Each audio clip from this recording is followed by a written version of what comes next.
à tous. Bienvenue dans cette salle Diplo. C'est la grande salle. C'est là où on va parler un peu plus, peut-être un peu moins territoire et un peu plus entreprise. Aujourd'hui,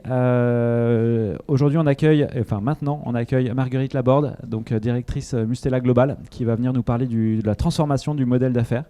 Et voilà, j'en dis pas plus. On aura un petit moment d'échange. On part sur une petite demi-heure d'intervention et après on aura des échanges. Vous serez libre de poser des questions. Voilà, merci beaucoup. À toi de jouer. Merci Thibaut. Bonjour à tous. Donc c'est une demi-heure. Hein. On maintient le timing, c'est ça ? Ouais. Ok. Ravi d'être là avec vous. Donc je suis en effet directrice de la marque Mustela. Je vais vous en dire un petit peu plus. Et puis aussi à côté de Mustela, j'ai une autre casquette. C'est pas celle dont on va parler aujourd'hui, mais je vous le dis, si jamais vous voulez en parler dans la journée, ça me fera très plaisir. Je suis aussi pilote de la Convention des entreprises pour le climat Nouveaux Imaginaires. Donc, je ne sais pas si vous connaissez l'initiative, je me ferai un plaisir de vous en parler. Voilà. On ne va pas s'étendre dessus maintenant, mais avec plaisir.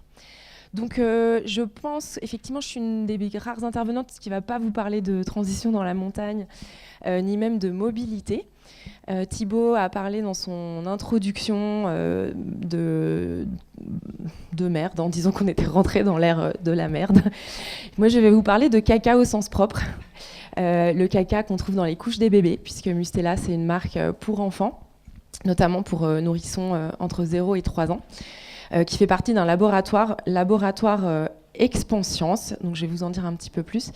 Voilà, laboratoire Expanscience, c'est une entreprise familiale qui a plusieurs activités, notamment donc, la marque Mustela, qui est une marque qui a été fondée il y a 50 ans, qui est une marque de soins de la peau, donc dermocosmétique, vendue en pharmacie, principalement en pharmacie en France, mais c'est une marque qui est très internationale.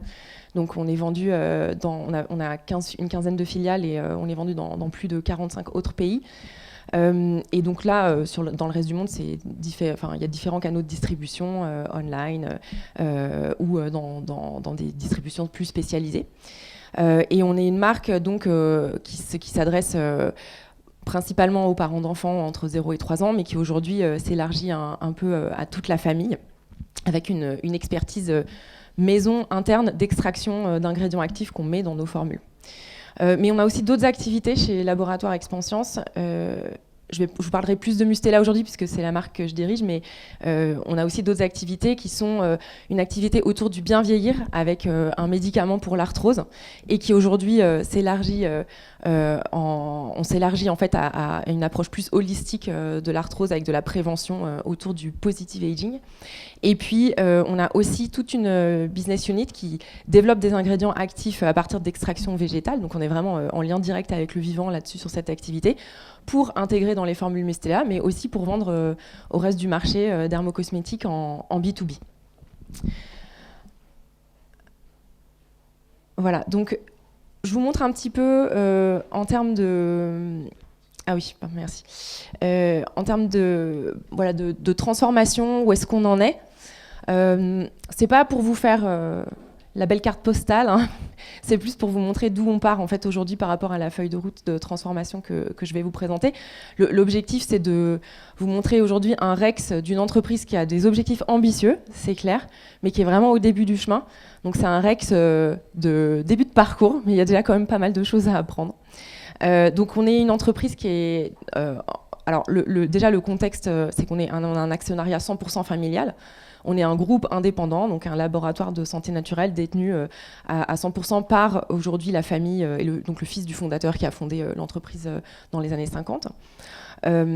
Ça nous permet une grande liberté, c'est sûr, aussi parce que du coup, notre actionnaire est assez engagé dans cette transformation et donc on est en route depuis assez longtemps. Ça a commencé avec la création de la marque Mustela. Mustela, c'est une marque de soins de la peau pour les enfants et nouveau-nés, donc ça veut dire qu'on a une responsabilité énorme de ce qu'on met sur le marché en termes de sécurité. Donc ça fait partie de notre ADN initial. Et dès le départ, on avait cette logique de sécurité, c'est sûr, traçabilité, qu'on a en adhérant au pacte de l'ONU en 2004, c'est ça, agrémenté d'objectifs d'éco-conception, de naturalité dans nos formules et sur le sourcing de traçabilité. Maintenant, de là à dire qu'on était dans un modèle qui n'avait pas d'impact, bien sûr, loin de là. Hein. Donc ça, c'était la première étape. Après, on est allé plus loin pour obtenir la certification B Corp en 2018. Donc c'est tout un process qu'on a mis en place dans les années d'avant et on a été certifié B Corp en 2018. Voilà. Donc la certification B Corp, l'objectif, c'était vraiment de se donner une boussole et de rendre visible notre exigence, puisque la certification B Corp, c'est une des certifications les plus exigeantes aujourd'hui. Et ce qu'elle a d'intéressant, c'est que les entreprises certifiées B Corp doivent se réévaluer tous les 3 ans pour réobtenir la certification, ce qui fait que, et pour la réobtenir, on a un objectif de progression. Donc en fait, c'est pas, rien n'est acquis, et c'est une démarche de projection et d'amélioration continue, et c'est ça qui nous intéressait. Donc voilà d'où on partait. Et puis récemment, depuis quelques années, vers 2020-2021, ça coïncide à peu près avec le Covid, on a mis en place un nouveau programme de transformation qui là a été vraiment radicalement plus ambitieux.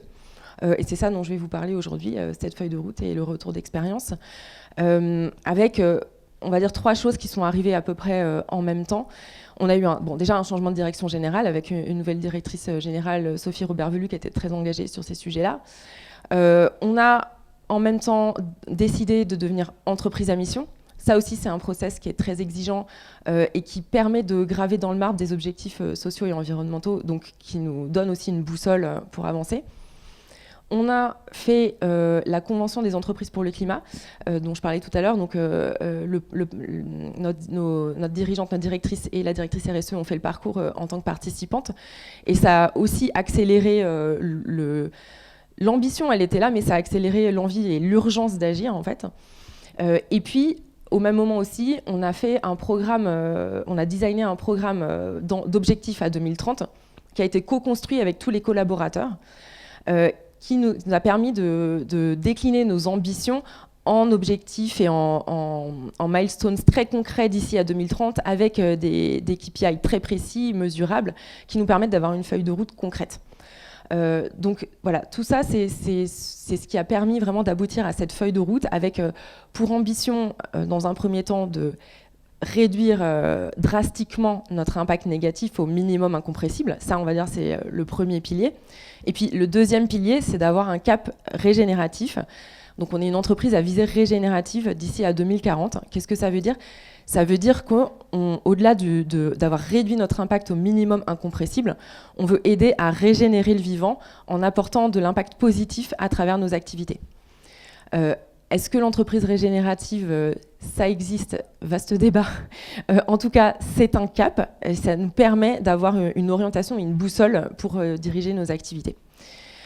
Donc, voilà la picture globale. Alors, après, tout ça, c'est accéléré.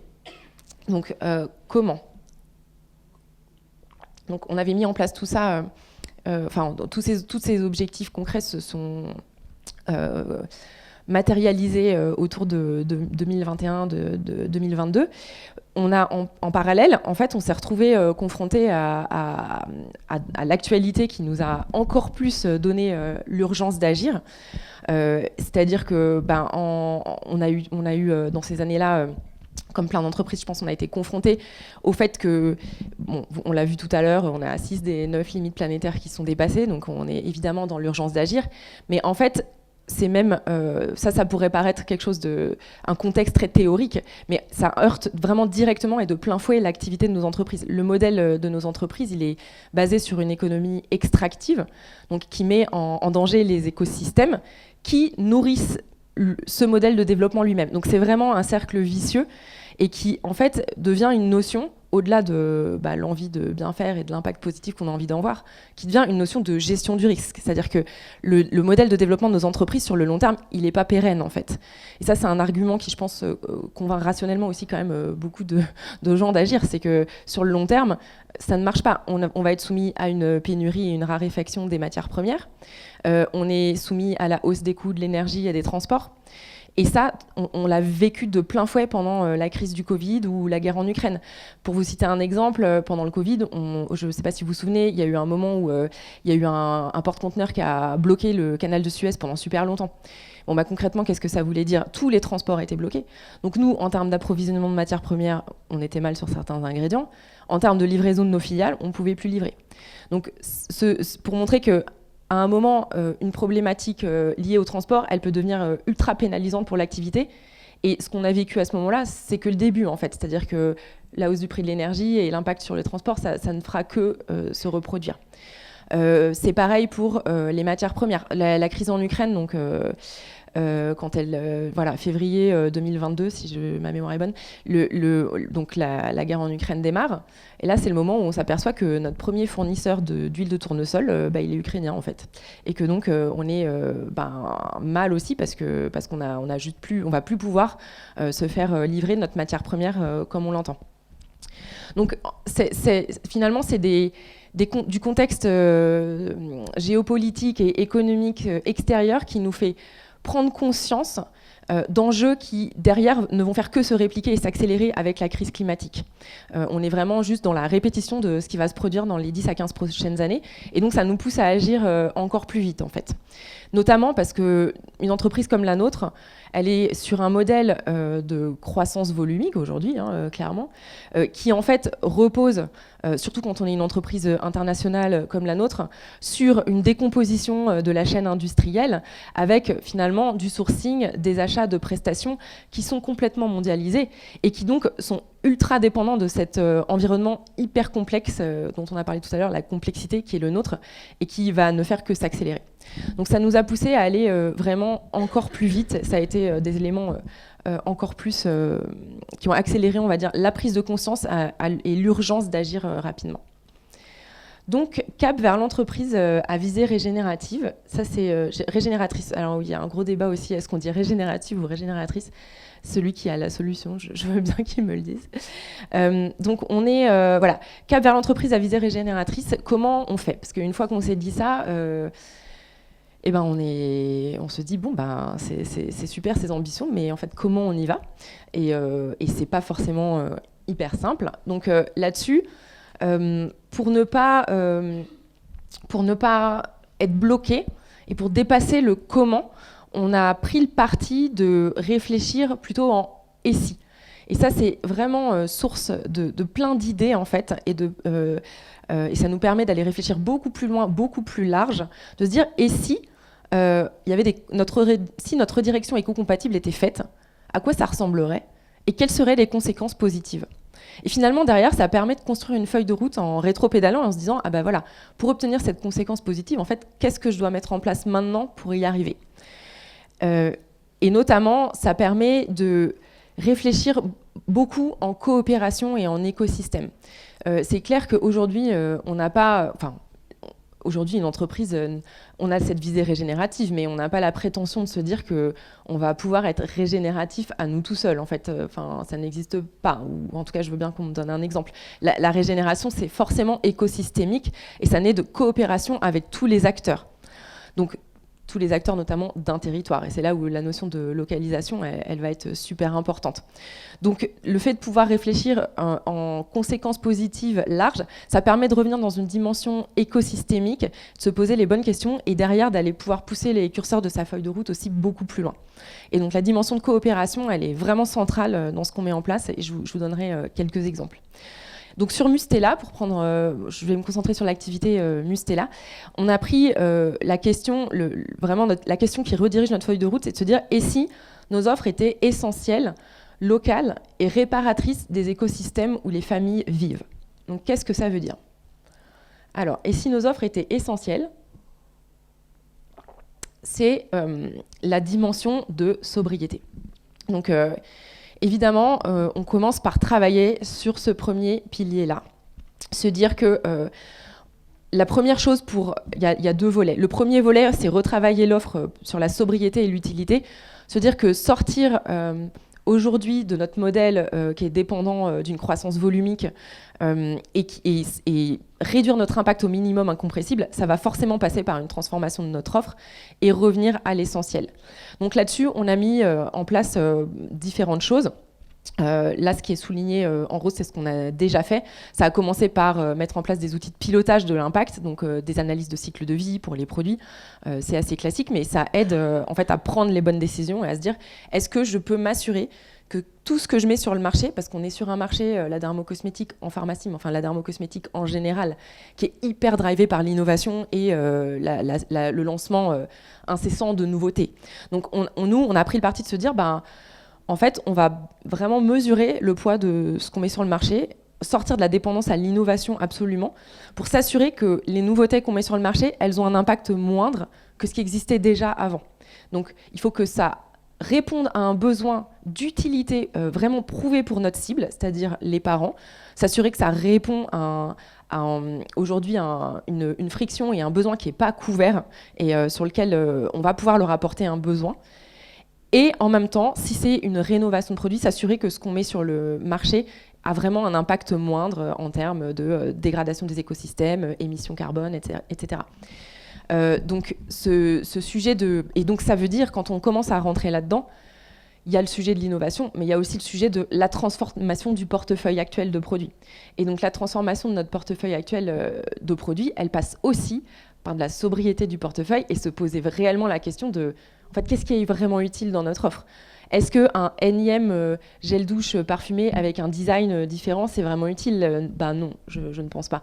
Alors qu'un produit qui va aider, qui va protéger du soleil, même enfin, on ne met pas les nouveau-nés au soleil, mais qui va pouvoir protéger même les enfants entre 0 et 3 ans en cas d'exposition indésirée, ça reste quand même vraiment utile.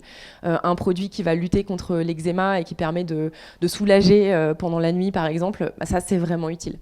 Donc, on a vraiment cette logique d'utilité et on est en train d'évaluer, on n'a pas encore totalement fini, mais d'un point de vue marketing, le fait de se dire c'est quoi l'utilité pour notre cible et pour les parents et comment on la mesure. Voilà, donc ça c'est toute la logique sur le portefeuille avec des transformations du coup encore plus larges pour les prochaines années sur le zéro déchet avec l'intégration d'éco-recharge sur toute notre offre d'ici à 2026 et l'objectif en 2035 d'avoir 100% de notre offre qui soit en vrac, en solide ou en recharge. Le deuxième volet sur l'offre, donc il y a la sobriété du portefeuille actuel de produits qui est vraiment lié aujourd'hui à la croissance volumique. Le deuxième volet, c'est d'intégrer une autre offre qui est en lien direct avec notre mission dans notre modèle d'affaires. Donc déjà, c'est important de dire, et je ne l'ai pas dit, que sur Mustela, on s'est donné une mission aussi. Donc on est entreprise à mission Expanscience. La mission de l'entreprise, c'est aider les individus à façonner leur bien-être de la naissance jusqu'au grand âge, puisqu'on a une activité qui couvre tous les âges de la vie. Sur Mustela, on a décliné cette mission de marque en aider les parents à élever des enfants en bonne santé sur une planète saine. Et cette mission...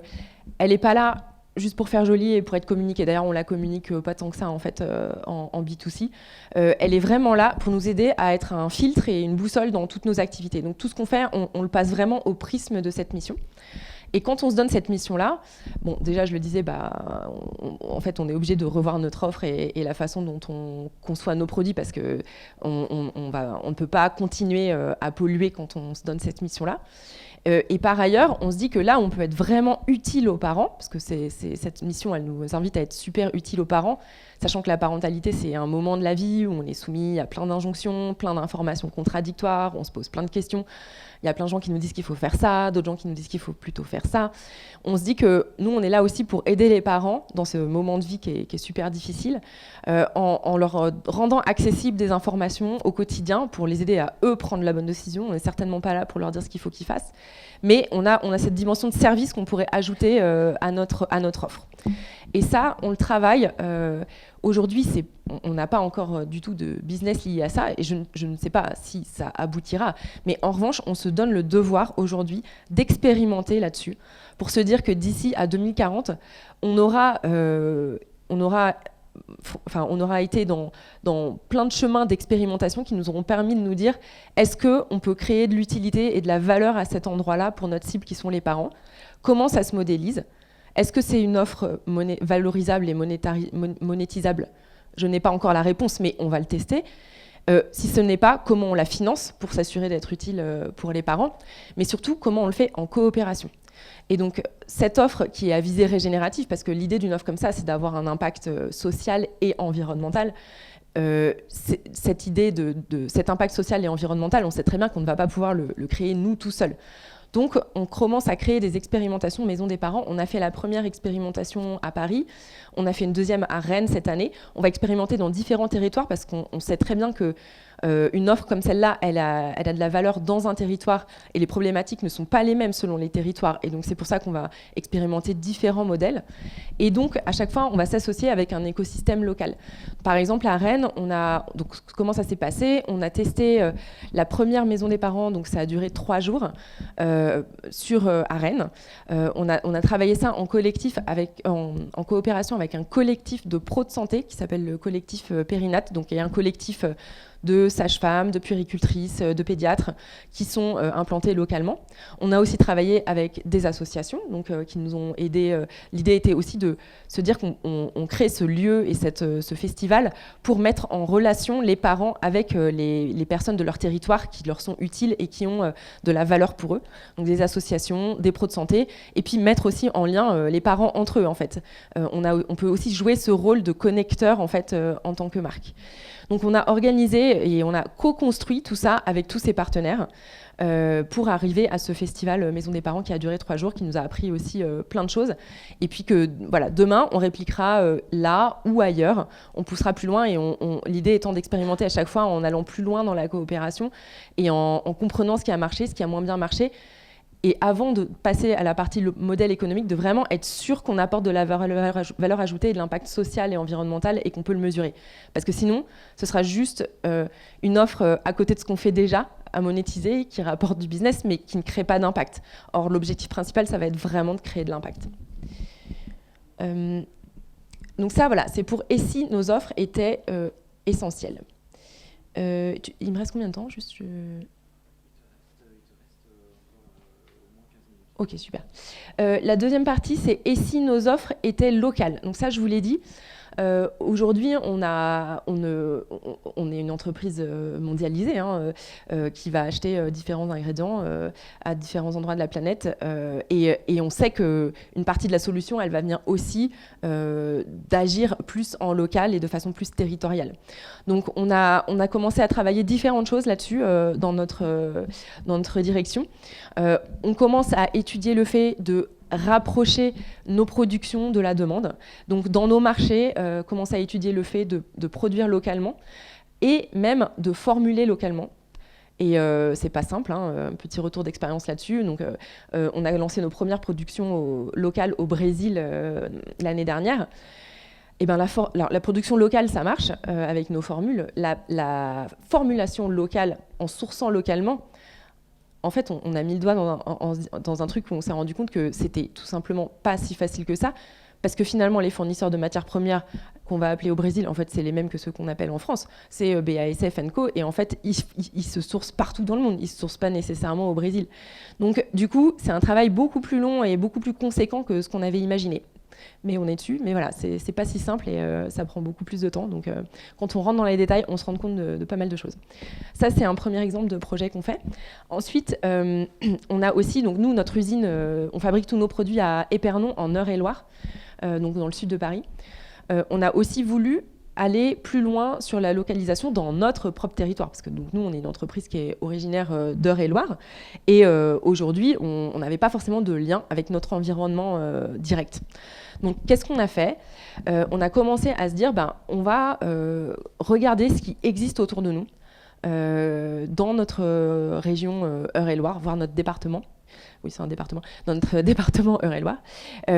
Et on va regarder quelles connexions on peut faire avec localement. Il y a des agriculteurs, il y a des transformateurs de matières premières, il y a des transporteurs. Comment on peut travailler ensemble pour arriver à demain, on n'y est pas encore, on est en train d'expérimenter, mais à demain, produire un produit qui soit 100% Eure-et-Loire. Et comment s'assurer qu'avec les matières premières qu'on trouve à côté de chez nous, on arrive demain à faire une offre qui réponde aux besoins des parents. Il se trouve qu'en fait, à côté de chez nous, on a du tournesol. Donc, on commence à nouer des relations avec des agriculteurs qui produisent du tournesol en Eure-et-Loire. Et ça nous permet de sortir justement à la dépendance du sourcing de tournesol en Ukraine dont je vous ai parlé tout à l'heure. On a aussi d'autres coopérations possibles dans la logique de circularité au niveau territoire qu'on commence à mettre en place. C'est notre directeur d'usine qui un jour est passé... il passait en voiture en allant à l'usine devant une autre usine. Il s'est rendu compte qu'il y avait des méthaniseurs. Il s'est dit, tiens, mais en fait, il y a peut-être un truc à faire. Et si je leur redonnais mes bouts de lavage pour qu'ils méthanisent nos bouts de lavage à nous? Et donc, en fait, on a créé ce premier lien en les contactant. Et donc, il se trouve que du coup, on peut leur redonner nos bouts de lavage, ce qui fait que ce déchet devient une matière première pour l'usine qui méthanise à côté. Et en nouant ce lien avec eux, on s'est aperçu que eux, ils avaient du bois et de l'exploitation de bois, et donc ça pouvait nous faire de la biomasse pour derrière nous, notre nouvelle chaudière biomasse. Donc en fait, en créant des liens et en travaillant localement, on commence à se dire qu'on va pouvoir créer de la coopération territoriale et revenir sur une localisation qui est vertueuse et régénérative. Et donc, notre ambition à 2030, c'est avec justement d'autres acteurs de la Cosmétique Valley, qui n'est pas en Eure-et-Loire, mais la Cosmétique Valley, c'est plutôt autour de Orléans, tout un territoire dans lequel il y a énormément de sous-traitants et de fabricants de l'industrie cosmétique. Et donc, notre ambition, c'est aussi de les embarquer là-dedans pour se dire qu'on est plusieurs industriels à travailler là-dessus et à se sourcer et à fournir des débouchés en fait, aux producteurs locaux pour derrière aller créer cette spirale vertueuse. Ensuite, la troisième dimension de notre feuille de route, c'est la partie réparatrice des écosystèmes où les familles vivent. Donc ça, il y a deux volets, c'est la protection de la biodiversité et la contribution aux objectifs climatiques planétaires. Sur la protection de la biodiversité, ça a passé, et donc les deux volets ont fait l'objet évidemment de commencer par déjà mesurer notre impact en fait. C'est-à-dire qu'on ne peut pas se faire une feuille de route fiable et ambitieuse si on n'a pas conscience de son impact et si on ne l'a pas mesuré. Donc au moment où on était un peu à risque en 2021-2022, où on avait des sujets de transport, de sourcing, on s'est dit il faut qu'on cartographie notre dépendance à la biodiversité et qu'on cartographie aussi nos risques en fait dans les prochaines années. Ça permet déjà de rationnellement se dire où est-ce qu'il faut qu'on travaille. Et on a aussi évidemment fait notre premier bilan carbone qui avait été fait en 2019, on l'avait déjà fait avant, et notre première empreinte biodiversité. Donc ce dont on s'est rendu compte, c'est que pour une entreprise comme la nôtre et pour une marque comme Mustela, qui a 96% d'ingrédients d'origine naturelle, finalement on est à 96% dépendant de la biodiversité. Donc les impacts du dérèglement climatique, ils vont juste être colossaux pour une entreprise comme la nôtre. Donc mais c'est bien de le chiffrer en fait, pour vraiment s'en rendre compte et passer à l'action. Et puis, on a aussi fait notre bilan carbone et on s'est donné des objectifs ambitieux avec une trajectoire SBTI, évidemment, et donc avec une trajectoire de réduction de nos émissions de gaz à effet de serre au minimum incompressible, avec de la compensation à la fin quand on aura réduit de 80% nos émissions pour ce qui demeurera incompressible. Mais c'est important de réduire avant de compenser, on est bien conscient de ça. Et donc on est dans cette démarche-là. Donc sur la biodiversité, on a pris différentes mesures. La première, dont on a pas mal parlé, c'est le renoncement. Donc c'est vraiment se dire que aujourd'hui, il y a peut-être une partie de notre offre qui est juste pas compatible en fait avec notre mission et avec l'ambition de protéger la biodiversité. C'est notamment le cas des lingettes. Donc les lingettes, on a décidé qu'on arrêterait totalement les lingettes en 2027. Les lingettes, c'est une offre qui est super utile. Donc par rapport à ce que je vous disais tout à l'heure sur le sujet de l'utilité du portefeuille, les lingettes, c'est dans le top 3 des produits préférés des parents. C'est super pratique, ça permet de nettoyer le caca assez vite, on a juste à jeter. C'est assez magnifique. Maintenant, les lingettes, il faut savoir que jusqu'à il y a pas longtemps, il y avait à peu près 100% des lingettes sur le marché qui contenaient du plastique. Donc jusqu'à l'année dernière en fait. Donc, qu'est-ce que ça veut dire ? Ça veut dire dégradation des écosystèmes, décomposition en microplastiques qui finissent dans les rivières et dans les océans. Aujourd'hui, il y a encore une bonne partie des lingettes sur le marché qui sont en plastique. Simplement, c'est flagué avec un petit logo que vous pouvez voir sur certains gobelets aussi, le petit logo avec une tortue qui avale du plastique. Voilà, si jamais vous le voyez, ça veut dire qu'il y a du plastique dans ces lingettes. Donc, nous, on s'est dit, bon, bah, on ne peut pas rester avec une offre comme ça. C'est des énormes pollueurs à usage unique. Ça bouche les canalisations en plus, au-delà de la pollution plastique. Maintenant, c'était une décision quand même conséquente. Hein. Donc, les lingettes, au niveau monde, ça représente moins de 4% de notre chiffre d'affaires à l'époque quand on prend la décision en 2020. Il y a des filiales où ça représente plus de chiffre d'affaires. Hein. En France, c'était 20% du chiffre d'affaires. Donc, quand même important. Mais on se dit qu'il n'y a pas de renoncement qui n'est pas possible si on ne le planifie pas en fait, à l'avance. Donc, on s'est donné le temps de sortir de la dépendance aux lingettes. On a décidé ça en 2020, 2021. On arrête en 2027. Et on y va par étapes. C'est-à-dire que on a commencé déjà par sortir de la lingette en plastique. Donc l'année dernière, on a mis sur le marché des lingettes qui sont maintenant compostables en fibre de cellulose. On n'a plus de lingettes en plastique. Et le sujet d'après, et déjà, nos lingettes, de toute façon, on sort progressivement de la dépendance aux lingettes parce qu'on n'investit plus dessus non plus en termes de communication. Donc le fait de ne plus les pousser aussi d'un point de vue consommateur fait que petit à petit, le poids diminue dans notre chiffre d'affaires jusqu'à 2027. Mais l'autre point, et la préparation de 2027 qui va être super importante, c'est vraiment de se dire, bon, c'est sympa, on a réussi à sortir des lingettes sans créer trop de friction parce qu'on est sorti de la dépendance progressivement et qu'on a créé de la valeur ailleurs dans notre portefeuille en remplacement. Mais tout ça, c'est bien joli, mais si les parents ils vont juste acheter les lingettes concurrentes à la sortie, c'est juste du transfert d'impact. Donc en fait, tout l'enjeu pour nous, ça va être d'accompagner les parents pour demain, eux aussi, et on se met vraiment dans une posture, on essaye de ne pas être dans l'injonction et dans le moralisateur, mais leur dire que nous, on va essayer de sortir, de se faire une détox de lingettes nous-mêmes dans notre business et on les encourage à ça en expliquant les conséquences et en valorisant des alternatives comme le do-it-yourself notamment et les lingettes lavables qu'on a dans notre offre et qu'on va garder sur le long terme. Challenge non résolu encore, mais c'est le challenge qu'on se donne d'ici à 2027. Voilà. Et puis le plan de contribution aux objectifs climatiques planétaires, bon, je passe rapidement, mais ça passe évidemment par des investissements sur notre centre de production et sur le sourcing notamment de nos ingrédients qui sont des contributeurs vraiment principaux à notre empreinte carbone. Donc les top flops. Alors je voulais revenir sur un top flop, qui est un top et un flop à la fois en fait, qui pour moi est assez riche de leçons. Donc dans notre transformation, on a mis en place une distribution en vrac en pharmacie. Donc il y a quelques années, on a lancé la première station de recharge en vrac en pharmacie, une station qui était Mustela only. On était les premiers à faire ça en pharmacie, en France, en Belgique, en Italie. Ça a été en fait, je pense on était les pionniers de ce sujet-là et pour nous, c'était super important parce que ça donnait de la visibilité au sujet du vrac et ça a permis derrière, en fait, d'aboutir à plein de conclusions hyper intéressantes, hein, notamment le fait que il fallait quand même beaucoup communiquer aussi pour que ce soit visible, qu'il y avait des best practices de coopération là-dessus qui étaient super importantes, c'est-à-dire que c'était un projet quand même d'engagement fort pour le point de vente parce qu'il faut libérer de l'espace dans le point de vente. Il faut que le pharmacien soit hyper coopératif sur le sujet et hyper demandeur en fait. C'est-à-dire que ça ne marche pas dans un point de vente où l'équipe de vente n'est pas mobilisée et où n'a pas envie d'agir en fait sur le sujet. Donc déjà ça a été un premier retour d'expérience. Mais le retour d'expérience aussi principal, ça a été de se dire bon, le problème c'est que si on est seul, en fait, est-ce que ça sert vraiment à quelque chose? Parce qu'on va avoir notre petite station de recharge en pharmacie. Maintenant, les parents, est-ce qu'ils vont venir juste pour Mustela, pour acheter en vrac en pharmacie? C'est pas sûr.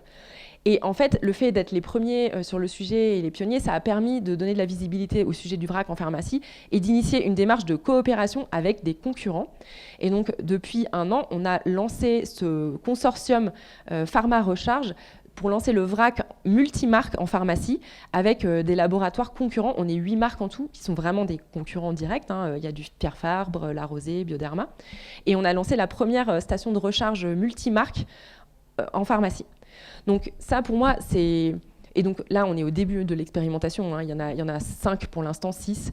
On va continuer de développer ça. Hein. Mais en tout cas, pour moi, c'est un top parce que ça veut dire que investir sur ce sujet-là, expérimenter, essuyer les plâtres aussi, parce qu'on en a essuyé beaucoup, et être pionnier sur ce sujet-là, ça permet derrière de créer un mouvement sur l'écosystème, de faire levier et d'emmener d'autres marques dans la coopération. Et symboliquement, le fait de coopérer avec des concurrents face aux enjeux planétaires, c'est juste énorme. Donc pour nous, c'est un top parce qu'on se dit que ça peut inspirer d'autres secteurs et que derrière, on espère qu'il y aura des retombées positives et que ça peut même inspirer le législateur aussi pour aller forcer à avoir plus d'espace de vrac en pharmacie. La partie flop, entre guillemets, c'est plus que, et c'est un retour d'expérience, c'est que en revanche, c'est très complexe comme sujet, c'est-à-dire que et c'est tout le sujet du temps qu'on se donne sur les sujets de transition, c'est-à-dire que ce sujet-là, là je parle de la partie recharge Mustela Only, ça a été très complexe d'embarquer les équipes terrain dessus. Parce qu'en fait, c'était une contrainte qui prend du temps d'installation, de formation du point de vente, à un commercial qui a déjà un agenda chargé en fait, de tournée, pour lequel en fait, il voit ça comme du temps consacré à un point de vente, mais qui finalement, commercialement, lui prend du temps au lieu d'aller faire atteindre ses objectifs sur le reste des pharmacies. Donc, on a mis beaucoup de temps en fait avant d'embarquer le terrain. On a aussi mis beaucoup de temps en interne avant d'avoir la bonne organisation au siège, parce que c'est un sujet qui est on top du reste. Donc, en fait, quand on n'a pas un chef de projet dédié, c'est hyper compliqué.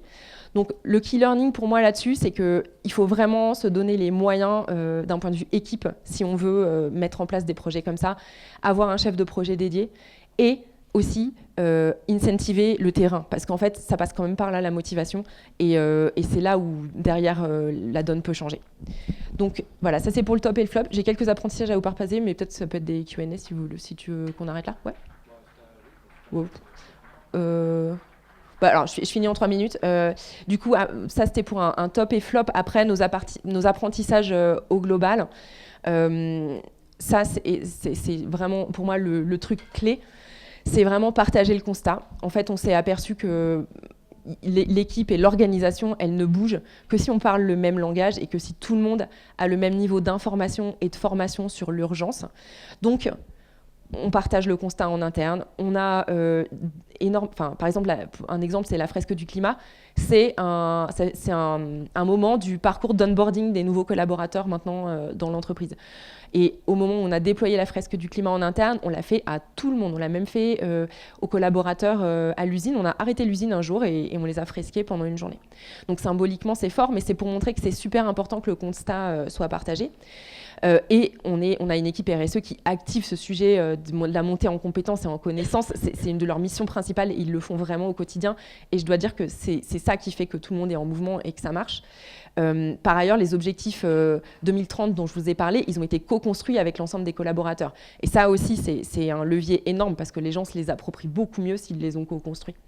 Après, là-dessus, sur le partage du constat, l'autre key learning énorme, c'est en externe. C'est-à-dire que il y a des moments où en fait on va devoir aller négocier des choses avec des clients ou avec des fournisseurs sur ces sujets-là que personne ne leur a jamais demandé. Donc si je prends un exemple, l'arrêt du fret aérien pour la distribution de nos produits à l'export et l'envoi à nos distributeurs, quand la plupart de leurs fournisseurs, des marques qui les fournissent, sont capables de les livrer en aérien hyper rapidement et que nous on leur dit bah non les gars, à partir de maintenant c'est que du maritime et vous n'aurez plus les produits en aérien dès qu'il y a une rupture, bah en fait, c'est compliqué quand on est dans une posture de fournisseur d'aller négocier ça. Donc, qu'est-ce qu'on fait pour ça ? On fait des séminaires, on organise des moments où on les forme eux-mêmes, en fait, ces distributeurs internationaux, à ces enjeux-là. Et on partage le constat avec eux. Et en fait, derrière, la discussion, elle est beaucoup plus fluide. Et on fait pareil avec des groupements de pharmaciens. En Pologne, ils ont fait un webinaire avec tous leurs groupements de pharmaciens pour faire une fresque du climat. Donc, c'est une nouvelle façon de faire, mais pour nous, c'est super important de partager, de former et d'embarquer. Voilà. Après, le projet apporte du sens. Bon, ça, c'est un peu évident, mais c'est vrai que ça apporte du sens et de la motivation en interne et dans le recrutement. Un autre key learning super intéressant, c'est que du coup, dans notre redirection, l'offre éco-compatible, aujourd'hui, on constate que c'est celle qui croît. Donc, en fait, ça donne aussi de l'espoir et ça permet de continuer derrière, dans le retour d'expérience, d'avoir cette mesure-là, de continuer à embarquer. Et on n'est pas à l'abri de bonnes surprises. C'est-à-dire qu'aujourd'hui, quand on fait des plans, on travaille sur passer tout en éco-recharge, etc., on se rend compte que ça ne coûte pas forcément plus cher, alors que c'est le premier argument, évidemment, qu'on nous objecte. Mais finalement, on se rend compte que en mettant plus de produits, en revoyant la forme du flacon, en mettant plus de produits dans un camion, en fait, ça nous coûte moins cher en transport. On parce qu'on met moins de camions sur la route, et en plus derrière on diminue nos émissions de CO2. Donc c'est un exemple parmi d'autres, mais finalement on arrive à tirer des gains par ailleurs et à compenser ce qui peut nous coûter plus cher dans une formule ou dans un packaging. Et puis la politique et l'État sont curieux, ça c'est aussi avoir des projets d'innovation un peu pionniers comme ça nous permet aussi de nouer des dialogues sur le vrac. On a pu avoir des discussions sur demain, est-ce qu'on pourrait avoir plus d'obligations du législateur sur ces sujets-là pour embarquer tout le système. Voilà, donc la suite, maintenant c'est vraiment, on est dans le dur de la transformation, donc voilà, on est au tout début du chemin, il va y avoir beaucoup d'investissements, donc autant vous dire que c'est un moment qui est compliqué, on doit investir sur notre outil industriel, donc on est dessus, et par ailleurs, on doit travailler aussi notre efficacité pour financer cette transition et continuer d'expérimenter et se laisser du temps sur des expérimentations comme la maison des parents dont je vous ai laissé, qui rentrent pas vraiment dans notre agenda court-termiste. Donc en fait, ce temps, c'est de l'investissement, et moi je trouve que c'est ça vraiment le sujet le plus complexe, mais sur lequel il faut vraiment se mettre dans un nouveau paradigme de se penser. Et, voilà, c'est pour ça que je vous ai mis cette citation pour conclure, c'est qu'il faut vraiment faire les choses différemment et accepter de se laisser du temps dans l'urgence. Et c'est pas facile. Voilà.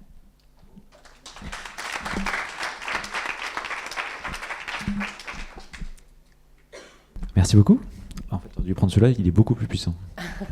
Merci. Avant de vous donner la parole, moi j'ai juste noté 2-3 trucs qui m'ont vraiment surpris. Quand on voit les crèmes et les produits Mustela en pharmacie, on se rend pas compte de tout ce qu'il y a derrière. Pour le coup, je suis vraiment impressionné, et même en ayant parlé ensemble avant, je voyais pas autant de choses. Donc c'est vraiment très chouette. Moi j'ai noté plusieurs trucs qui m'ont vraiment parlé. C'est notamment d'imaginer les conséquences positives dans le futur de notre direction. Ça, je trouve ça très cool. On travaille un peu sur des sujets comme ça de prospective, mais de se dire, voilà, imaginons si on fait ça, qu'est-ce que ça va générer de bien dans nos écosystèmes. Donc ça, je trouvais que c'était vraiment une pratique super inspirante. J'avais noté aussi le fait que le renoncement, on n'entend pas souvent dans la bouche d'une directrice globale de marque que le renoncement fait partie du jeu, et pourtant c'est vraiment le cas de plus en plus. Donc bravo pour cet engagement-là. Et le dernier truc que j'ai noté qui, moi, m'inspire beaucoup, c'est se donner le temps de planifier et d'arrêter. Tu viens de leur dire là, mais c'est sûr qu'on peut pas tout arrêter tout de suite. Tout à l'heure, il y a quelqu'un qui disait le ski c'est fini ou pas, est-ce qu'on s'assoit ou pas. En fait, on peut pas se dire que tout est fini maintenant, il faut planifier cette transition, donc vraiment très inspirant aussi. Donc merci beaucoup pour ça. Et on a 10 minutes pour les questions, on a un peu moins de temps que prévu. Je vous laisse d'abord la parole, comme ça Allez.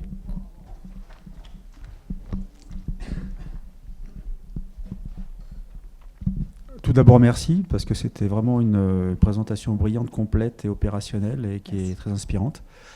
Elle me met en parallèle avec ce que certaines personnes peut-être connaissent dans l'industrie outdoor, d'une start-up qui s'est redéfinie, qui s'appelle Opal. Et j'ai trouvé pas mal de similitudes, mais je me posais aussi les mêmes questions. Il y a un beau rêve qui est dessiné, et puis il y a le mur de la réalité. Globalement, je pense qu'on est pas mal à être d'accord. Mais après, dans la logique aujourd'hui, je veux dire, de rentabilité, de ROI, là on parle de sobriété, on parle de modèle circulaire. Comment ça peut se mettre en œuvre? Parce que je peux donner le plein de parallèles par rapport à Opal qui dit on aura à investir à 40 pièces. Mais comment on vit avec ça? Comment on nourrit des gens et comment on a un modèle économique viable? Oui, bien sûr. Alors, on est une entreprise, on n'est pas une association, donc on se pose bien la question tous les jours. Et on a un actionnaire qui est exigeant, comme tous les actionnaires.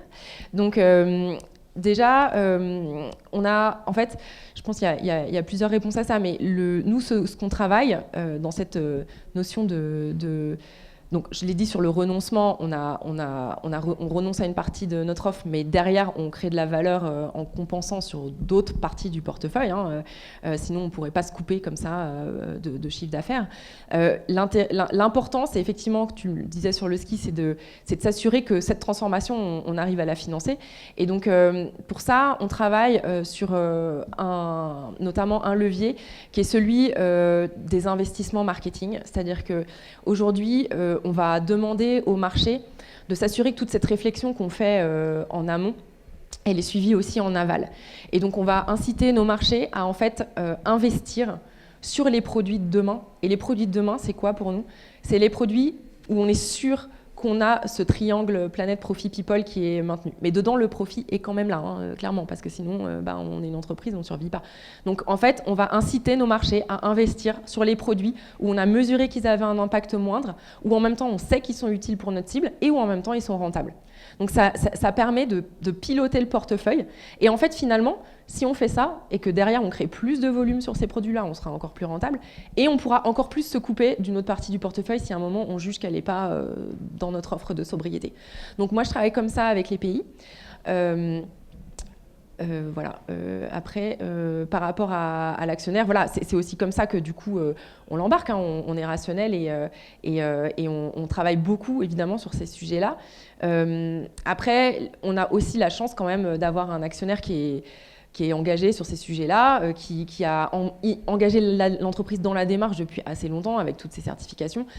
Et le passage entreprise à mission, finalement, c'est aussi de ce point de vue-là une garantie, c'est-à-dire que face à un comité de mission, c'est l'actionnaire en fait qui est redevable et qui parle de sa stratégie et de son évolution. Donc lui-même en fait est engagé dans cette démarche-là à travers l'entreprise à mission.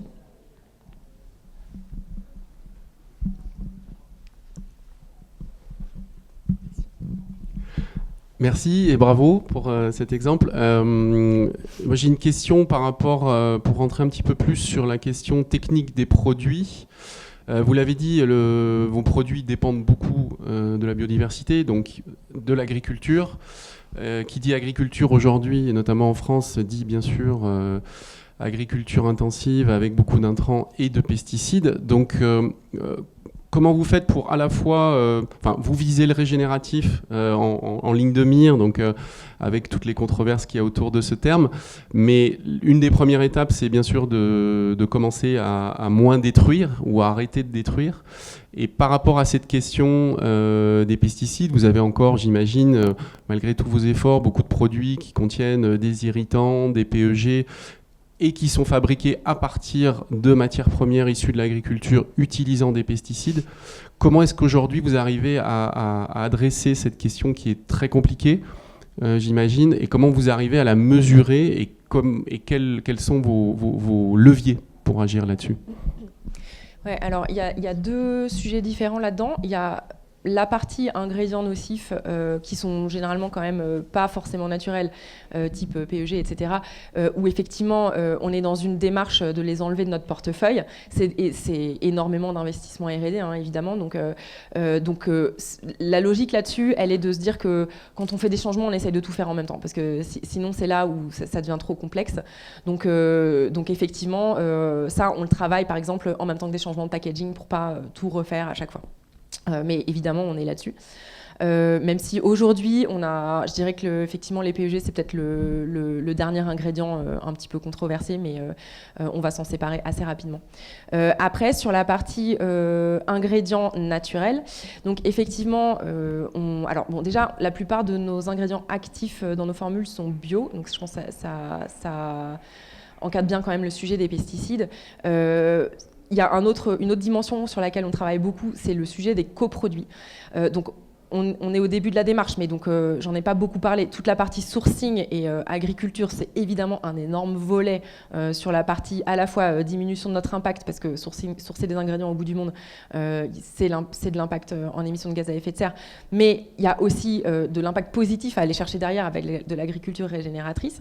Donc on travaille avec nos fournisseurs pour créer des filières et pour aller sur ce sujet de l'agriculture régénératrice. On initie la démarche, on n'y est pas encore, mais en tout cas, on va là-dessus. Ce qu'on a déjà fait, en revanche, sur certains ingrédients, c'est de travailler le sujet des coproduits. Donc, c'est-à-dire que l'objectif sur le long terme, et ça vaut pour le tournesol aussi, hein, c'est d'aller de diminuer notre dépendance à des ingrédients qui sont finalement des surfaces agricoles qui pourraient être utilisées pour de l'alimentation humaine et non humaine sur le long terme. Donc, pour ça, on a travaillé déjà sur la partie avocat là-dessus. On a un sourcing qui est uniquement à base d'avocats qui sont issus de rebuts de l'industrie agroalimentaire. Donc, on utilise du déchet.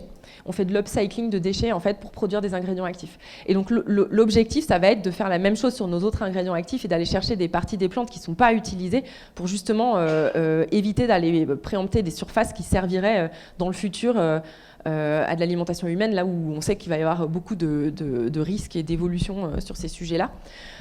Et après, l'autre sujet, c'est encore une fois de coopérer et d'embarquer les fournisseurs. Donc, je vous parlais par exemple de distributeurs qu'on réunissait et qu'on formait à ces sujets-là. On fait aussi la même chose sur des fournisseurs d'ingrédients. Donc, on a mis en place un Suppliers Day cette année avec des fournisseurs, et dedans, il y a des gens comme BASF ou autres, qui par ailleurs travaillent déjà sur plein de choses.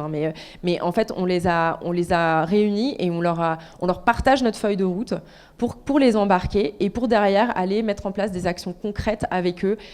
Et on va faire ça tous les ans et derrière on a du suivi en fait avec l'équipe d'achat qui challenge, fait des entretiens et derrière on monte des projets avec eux.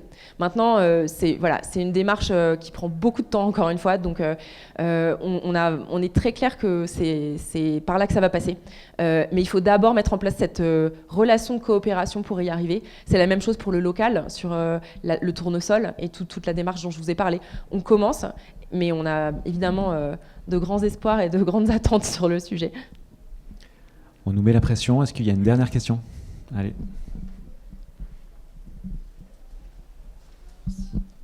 Bonjour, merci beaucoup pour la présentation. C'était très clair et intéressant. Moi, j'avais une question parce que ça m'interroge aussi en parallèle avec ce qui peut se passer sur des territoires de montagne, notamment sur l'exemple des lingettes où vous dites finalement on renonce. Et il y a un peu ce dilemme qui peut arriver de dire est-ce qu'on finalement garde l'activité pour financer la transition ou est-ce qu'à l'inverse, un peu comme vous dites, on l'abandonne pour baisser la dépendance. Et donc est-ce que vous avez eu un peu ces débats et est-ce que la question se pose encore ? Alors sur les lingettes, non, parce qu'en fait aujourd'hui la lingette... alors déjà, elles sont sous-traitées, faut le savoir, et on les fabrique pas chez nous. C'est vraiment une commodities assez mass market quand même globalement, et qui n'est pas du tout, qui est un produit de volume, mais pas franchement de contribution à la marge. Donc du coup, pour nous, la dépendance économique, elle existe, mais on pouvait sortir de cette dépendance sans avoir le sujet du financement de notre transition. Après, on pourrait faire le parallèle avec d'autres parties de notre offre, ça c'est sûr. Et c'est pour ça que je parlais tout à l'heure des investissements pour aller flécher sur là où c'est rentable, mais là où c'est aussi, où on arrive aussi à avoir un impact positif, un impact diminué sur l'environnement et une vraie utilité. Donc, moi, je n'ai pas forcément la solution pour vous sur les stations de ski, mais en revanche, l'idée, je pense que c'est de se donner une feuille de route de diminution de cette dépendance. C'est sûr vous ne pourrez pas arrêter du jour au lendemain, mais en revanche, avoir l'horizon clair sur comment on en sort et comment on construit de la valeur ailleurs, je pense que c'est là est la solution, en se disant, et si il y avait plein d'autres choses à faire, qu'est-ce que ça donnerait comme répercussions économiques et quelles activités je pourrais développer en fait. Merci beaucoup. Merci Marguerite, on peut l'applaudir.